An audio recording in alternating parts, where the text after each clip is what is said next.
Boa noite, irmãos. É isso aí.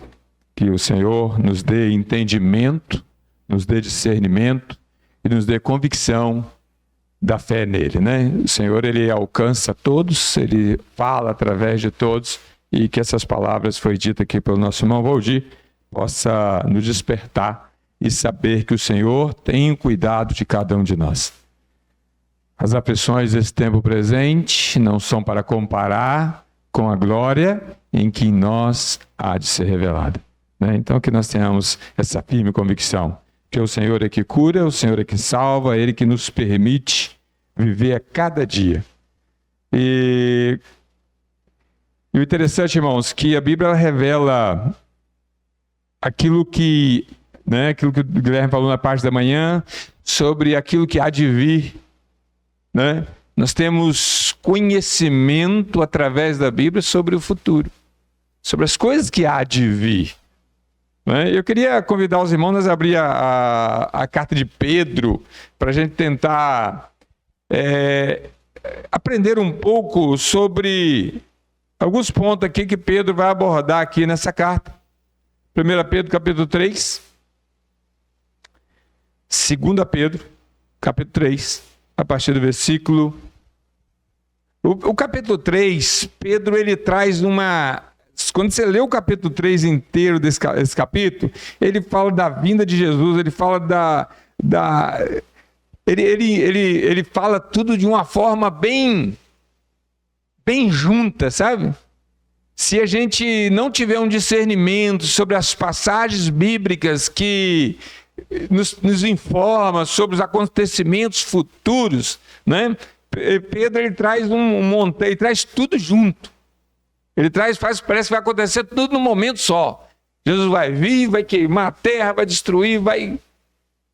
Não é? Quando você lê o capítulo inteiro, você vai perceber, né? Mas a profecia, ela é interpretada através de outras passagens bíblicas, igual o Guilherme falou hoje muito bem pela parte da manhã, sobre a interpretação profética, sobre o porvir, sobre aquilo que as profecias revelam, né? Então, Pedro, ele traz todos esses acontecimentos aqui, e ele chega no versículo 10, ele diz assim: mas o dia do Senhor virá. O dia do Senhor virá. Então não veio ainda. Como um ladrão de noite, no qual os céus passarão com grande estrondo, e os elementos ardentes se desfarão, e a terra e as obras que nela há se queimarão. O versículo 11, eu fico empolgado e fico impressionado. Esse versículo 11 traz para a gente um despertamento em relação a isso. Olha o que o versículo 11 diz: havendo, pois, de perecer todas essas coisas, que pessoa vos convém ser em santo trato e piedade? Sabendo que vai acontecer todas essas coisas, que pessoa me convém ser? Eu queria trazer aqui, irmãos, nós fomos livres de todos esses acontecimentos ruins que acontecerá no mundo. Nós fomos livres da condenação do pecado. Se nós somos salvos por Jesus, se nós entendemos o plano de salvação de Deus, nós somos livres, nós somos libertos da ira de Deus. Porque o Evangelho é isso aí, o Evangelho traz para nós uma notícia, que nós éramos devedores, e que a mensagem do Evangelho traz a solução para isso, que é Jesus morto na cruz. Essa é a mensagem do Evangelho. O Evangelho não é para distribuir bênção, mas é para trazer para nós. Nós somos devedores. E Cristo e o Senhor tem um socorro para nós. Então, se nós sabemos que há de acontecer todas essas coisas que Pedro vai falando nesse capítulo aqui sobre destruição, né? Olha o que ele diz no versículo 7 desse mesmo capítulo. Mas os céus e a terra que agora existem, os céus e a terra que agora existem, pela mesma palavra se reserva como tesouro. Reserva como tesouro. Você já viu o empenho que pessoas têm para guardar uma coisa valiosa? Coloca em banco, né? Contrata gente para vigiar. Não é mesmo? Coisas inúteis, ninguém se empenha em guardar. Isso aqui é para você entender como isso aqui é fantástico, Deus diz. Mas os céus e a terra que agora existem, pela mesma palavra, se reservam como tesouro, bem guardado. Algo valioso é guardado com... né? Algo valioso é guardado com empenho, com segurança, com alarme, com arma, coisa valiosa. Né? Um carro caro, você paga seguro, bota alarme. Não é mesmo? Carro velho, você não precisa esquentar a cabeça. O cara não vai roubar. Tem um amigo meu que ele tem uma bicicleta, e reformei minha bicicleta. Agora, o problema é que eu reformei a bicicleta, agora eu não posso deixar em qualquer lugar mais. Quando ela está toda acabada, você podia deixar. Agora você que não pode deixar mais. Então, eu quero que você só entenda aqui que tudo isso que existe está reservado como um tesouro, bem cuidado, bem protegido, com uma finalidade. E se guardam para o fogo até o dia do juízo e da perdição dos homens ímpios. Todo esse mundo aqui está reservado por Deus. Eu queria trazer uma palavra aqui para te libertar. Se você fica preocupado que a Amazônia está sendo cortada, se fica desesperado, não, para ficar tranquilo. Se fica desesperado que o mico do leão dourado vai ser extinto da terra, se fica perder sono por causa disso, não. Pode ficar tranquilo. Você vai ficar tranquilo. Ah, desesperado porque o buraco de ozônio está crescendo, vai queimar. Para ficar tranquilo. Para ficar tranquilo. Ah, porque a bomba atômica destrói o mundo em 7 vezes. Para ficar tranquilo, ninguém vai soltar a bomba atômica. Para ficar tranquilo, para dormir tranquilo. Sabe por quê? Porque tudo isso aqui está reservado por Deus. Deus guardou isso aqui. Não tem homem no mundo, não tem homem nenhum que consegue destruir esse mundo. Ele pode dificultar a vida aqui. Quando ele desmata, quando ele faz... Ele consegue dificultar a vida aqui. Agora, acabar com isso aqui, não. Você pode ficar tranquilo. Vocês podem viver, pode ficar relaxado. Não desperdiça energia nisso, não. E a qual o mundo tem desperdiçado milhões de dinheiro em torno dessas coisas. Que gaste, né? Gaste à vontade, mas pode ficar tranquilo.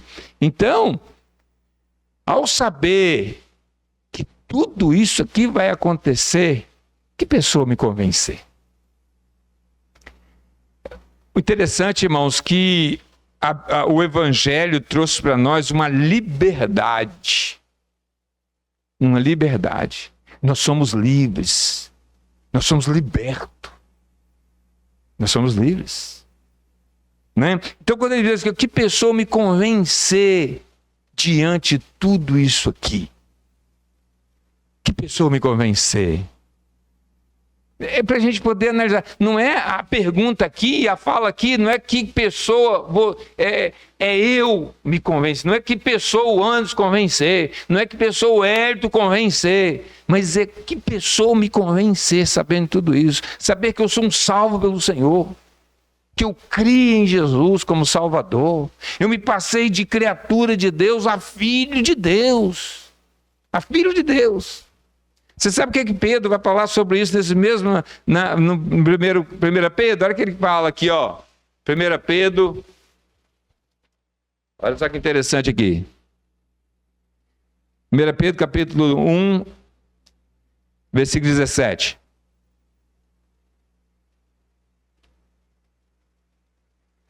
Vamos ver, todo esse capítulo é interessante, mas vamos ver o 14.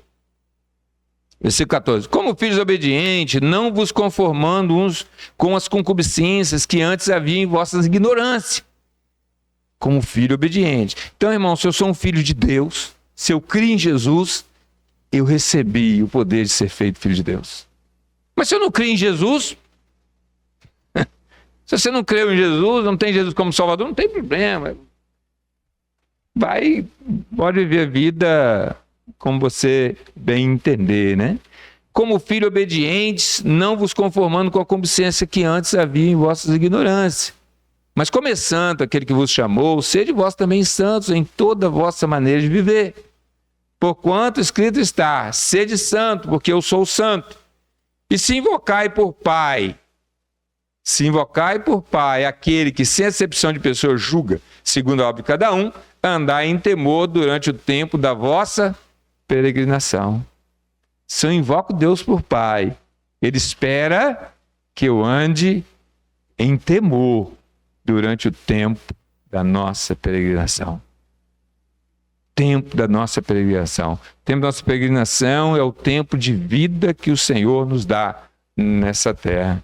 Então Pedro veio falando essas verdades aqui e dizendo que pessoa me convém ser, né?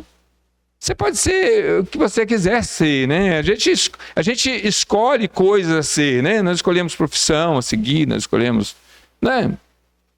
São escolhas, são caminhos óbvios, né? Mas que a gente possa ser santo do Senhor.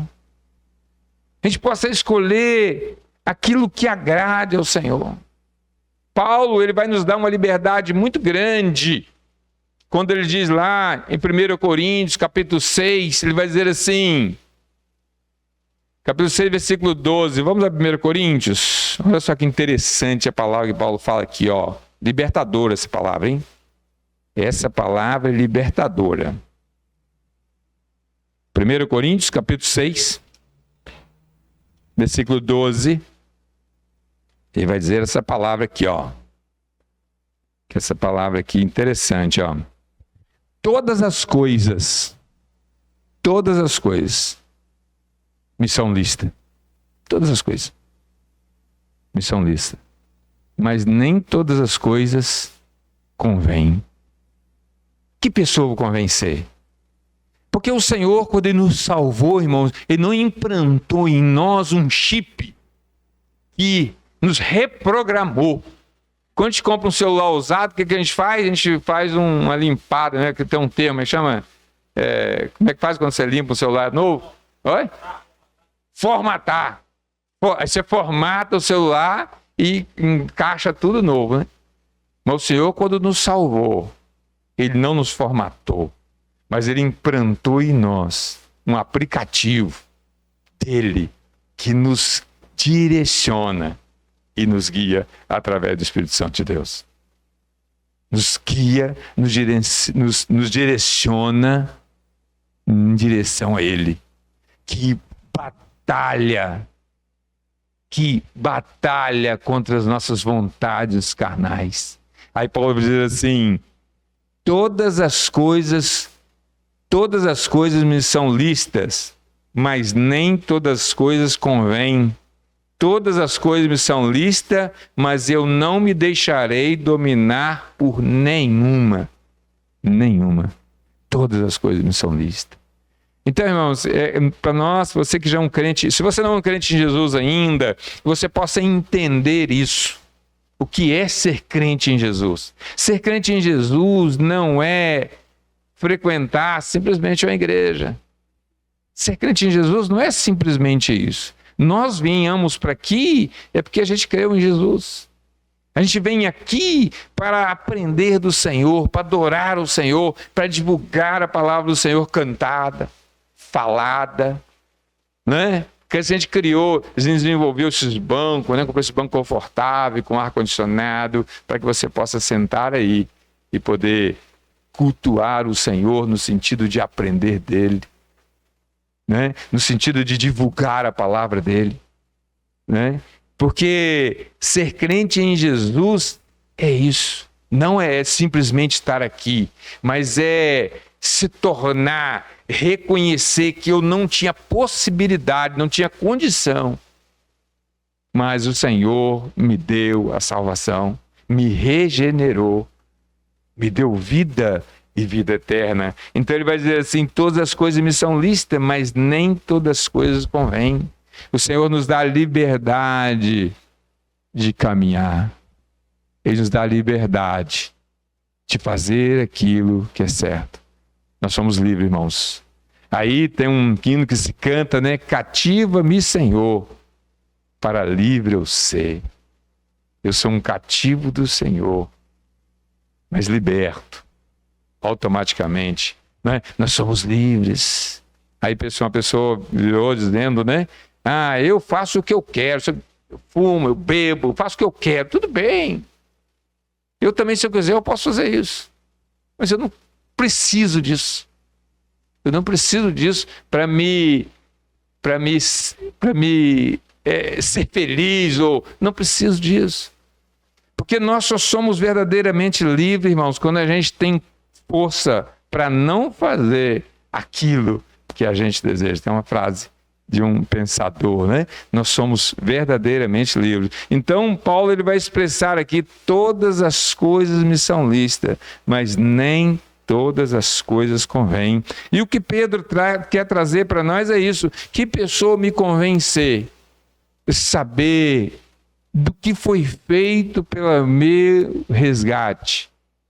Que pessoa me convém ser? Saber que eu sou alvo do amor de Deus em Cristo Jesus, né? Por eu receber de Deus algo grandioso que eu não posso pagar, nunca vou poder pagar, nunca você vai poder pagar a salvação que o Senhor nos concedeu, porque a salvação do Senhor é fantástica, irmãos, é fantástica. Então, a salvação do Senhor é que garante uma eternidade no céu. É a salvação do Senhor que nos garante a vida eterna em Cristo Jesus. É a salvação do Senhor. É a salvação do Senhor que nos dá entendimento para que a gente possa viver aqui e viver em paz, mesmo sabendo que esse mundo caminha de mal a pior. Mas nós podemos caminhar em paz. É a salvação do Senhor que nos dá esperança, porque a gente deposita esperança em muitas coisas, e muitas das coisas, às vezes, são esperanças válidas. Não são esperanças ruins, são esperanças válidas, honestas. Nós depositamos esperança no político que ganhou, nós depositamos esperança no emprego que nós temos, nós depositamos esperança no salário que a gente recebe, nós depositamos esperança na nossa beleza, na nossa força, na nossa juventude, mas tudo isso passa, tudo vai passar. Tudo vai passar. Não é? Mas a esperança que o Senhor traz para nós, ela é para sempre. É uma esperança de vida eterna. Por causa disso, aqui no versículo 13 desse mesmo capítulo de 2 Pedro, no versículo 13, ele diz assim: mas nós, segundo as suas promessas, aguardamos novos céus e nova terra em que habita a justiça. O mundo aguarda um apocalipse, uma coisa que o Guilherme explicou hoje. Apocalipse não é, a gente associou Apocalipse a algo assim ruim, né? Mas Apocalipse não é isso, a palavra, não significa isso. O mundo aguarda algo terrível. O mundo aguarda isso. Você vai ver a linha científica, vai dizer que daqui a tantos anos vai ser insuportável a vida na Terra, devido ao desmatamento, devido à camada de ozônio, tudo. Mas a Bíblia fala que será terrível. Mas não por causa disso, mas é por causa de Deus, por causa da ira de Deus sobre aqueles que o rejeitou, Senhor Jesus como Salvador. É o que está relatado em Apocalipse. Está relatado a ira de Deus derramada sobre a terra. Porque o mundo no seu pecado vai de mal a pior. Você sabe como eu entendo que o mundo, que as pessoas vão piorando, não vai evoluindo, ela evolui? Quando a gente olha a questão jurídica. A questão jurídica. Se você for analisar, cada época, cada ano passa, aumenta mais fugiu da memória. quantidade de leis. Não é isso aí. Você aumenta cada vez mais as leis.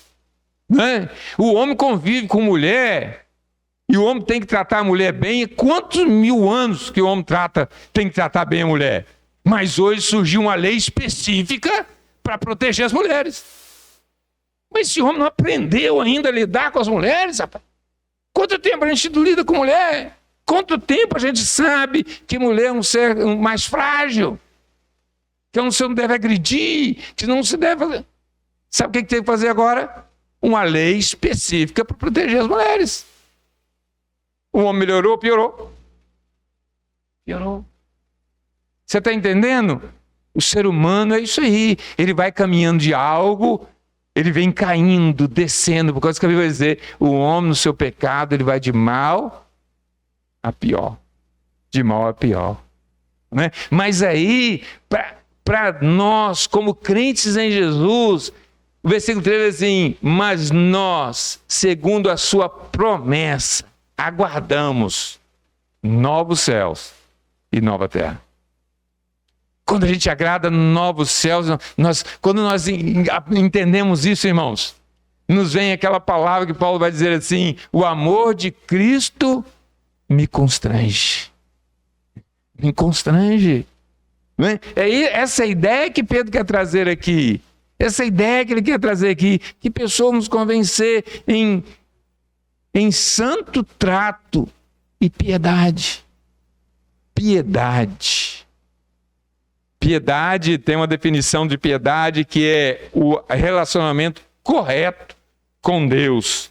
Piedade é o conjunto de coisas boas que nós temos que caminhar nela.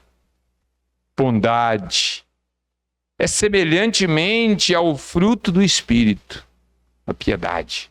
Paulo vai falar lá a Timóteo, vai dizer assim, Timóteo, o exercício corporal, Timóteo, tem pouco proveito.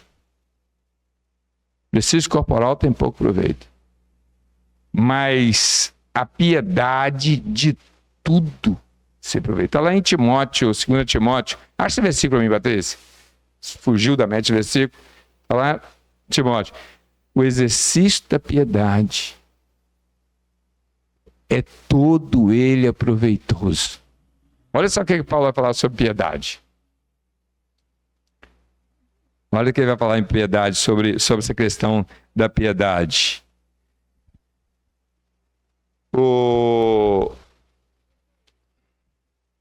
Porque o exercício corporal para pouco proveito, mas a piedade para tudo é proveitosa.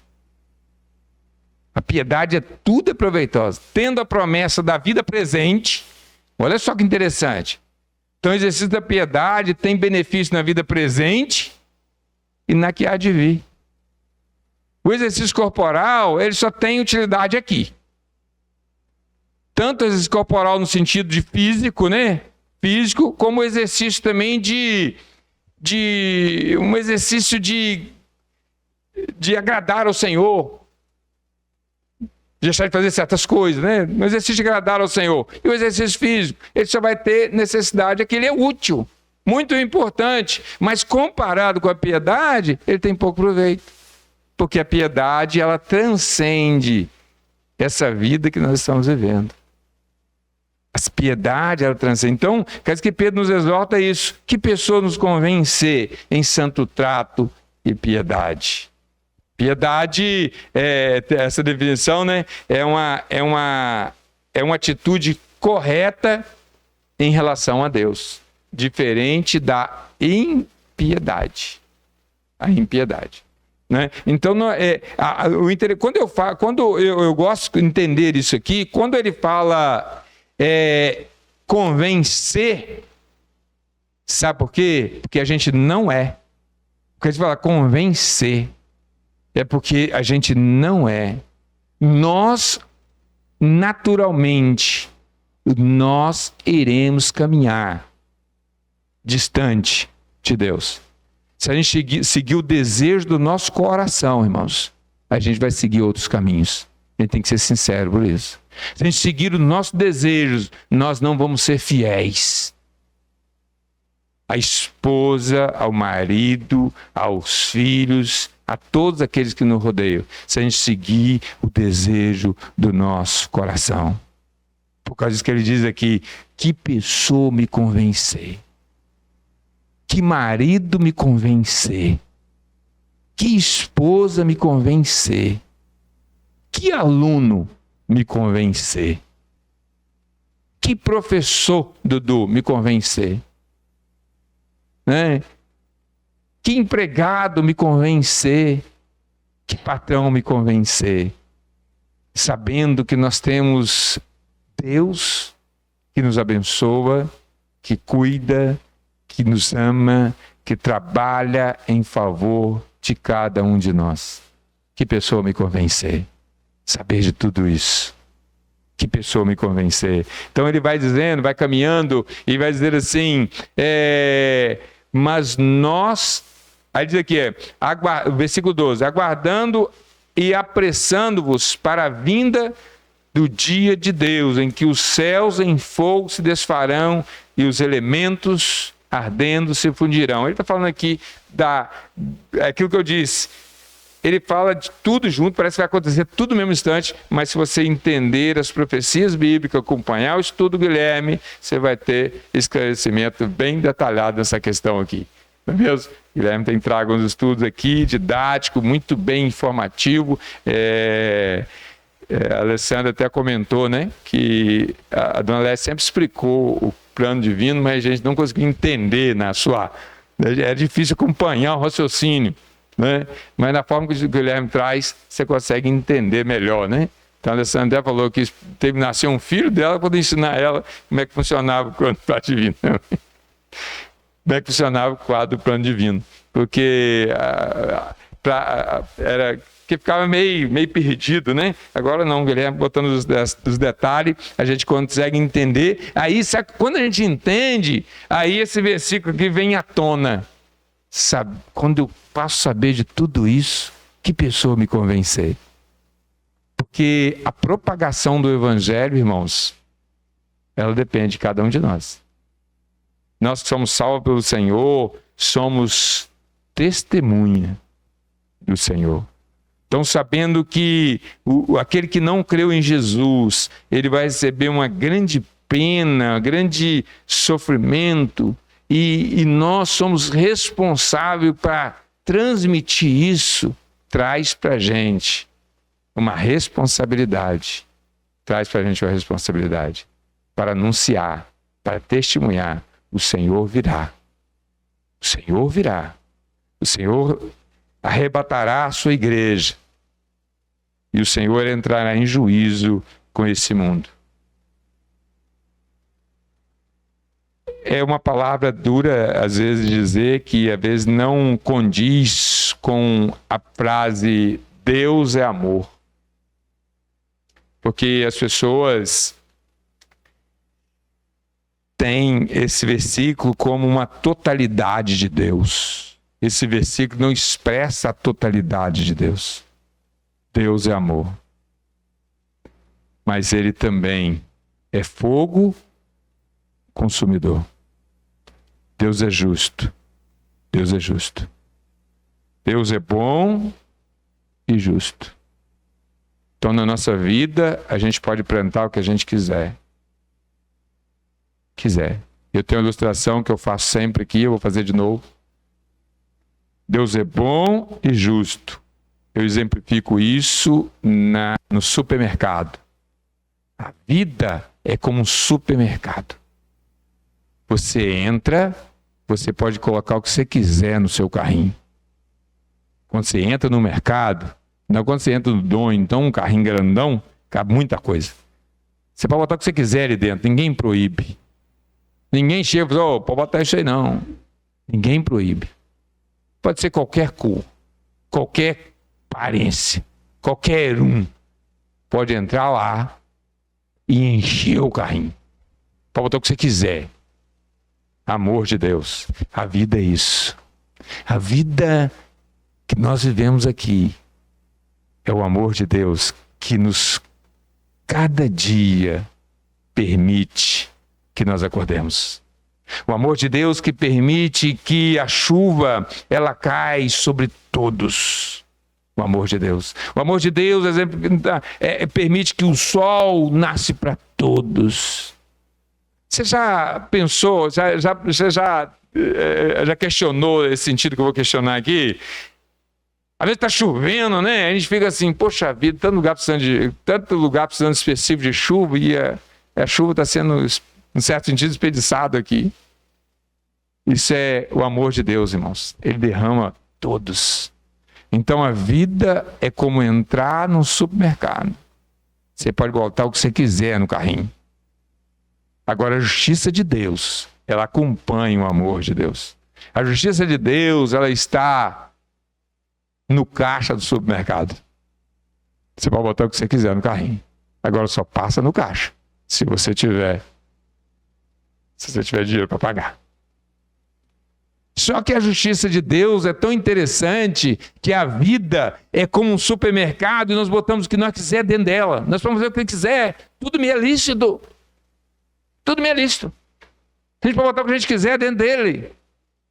Tão interessante que no caixa de Deus, o valor cobrado não é eu que tenho dinheiro para pagar, é Ele que me cede o dinheiro para que eu possa pagar. Na lógica de Deus funciona assim, irmãos. É assim que funciona. Paulo vai dizer isso lá em Colossenses, capítulo 2, vai dizer assim: a cédula que era contra nós, a dívida que era contra nós, Ele tirou do meio e cravou na cruz. É Ele que paga. É Ele que paga.